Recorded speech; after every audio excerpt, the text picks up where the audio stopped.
Welcome back to Briar Patch. Okay, I've got my Harbor Freight Apache hardshell rifle case that I picked up, and I've been waiting to fit this, my CZ457 MTR, in that case.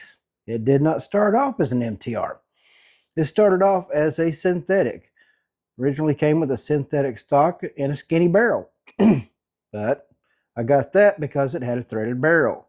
Well, after the first year, I'm going to send this off and have it threaded. So I will have an MTR with a threaded barrel. And yes, that is the MTR match barrel. I've got an Area 419 rail on it with a arc with an Accutac rail on it. Got the Area 419 30 MOA base on it, Arkin rings, Arkin EP5 scope on it. And right now I've been shooting about 350 yards with it. I'm going to try to stretch it out once it warms up to about 500 yards. That's my goal. We'll see what I can do with it.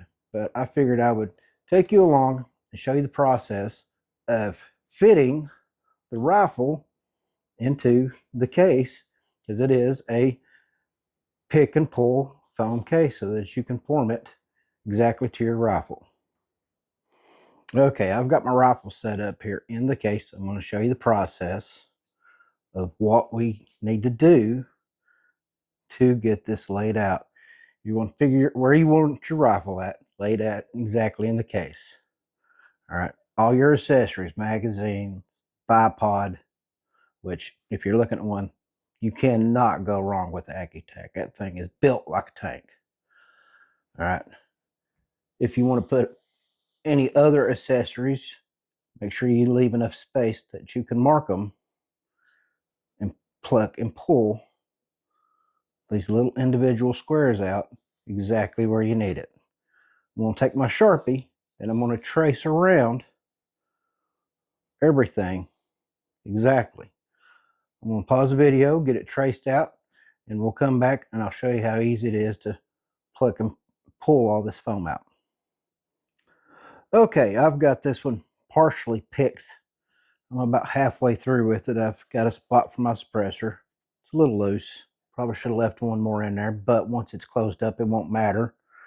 I've not got one for my magazine yet, but as you can see, this stuff just picks out little squares, but you can go right through there and make it nice and neat. I still got to do the back side here. I can go around the trigger guard and the back of the stock. When I get this done, I'll bring you back and show you the finished product. Okay, I've got it finished. I've got my bipod legs tucked in there nicely, and I've got my rifle tucked in there nicely. Let's see here. Is it perfect? Is it pretty? No. Will it work? Absolutely. It's just a matter of taking your time, going through there and picking each one of these little squares out. Larger areas are as bad, because then you can just take and get big chunks like that out. You can probably save this foam if you have another case for something that you want to protect. You got all this leftover foam, so if you got something else you can use it for, use it. I've got plenty of room left here, so when I get more magazines, I can put me a half dozen through here somewhere in a nice little section. I can tear out a section right here if I want to store a brick of ammo in here. And I've got a spot for my Gemtech suppressor. So I like the Gemtech. I can make it shorter or full length. It's made for 9mm or 300 blackout subsonics, but half a 28, and I can change this out. But works great on my 22. Got to get this one rethreaded though, since I've changed the barrels out. I hope y'all enjoyed this. Tell me what you think. If you got any questions about the Harbor Freight rifle case, let me know. Hit me up in the comments. Give me a thumbs up and subscribe. Hope y'all have a good night and Merry Christmas.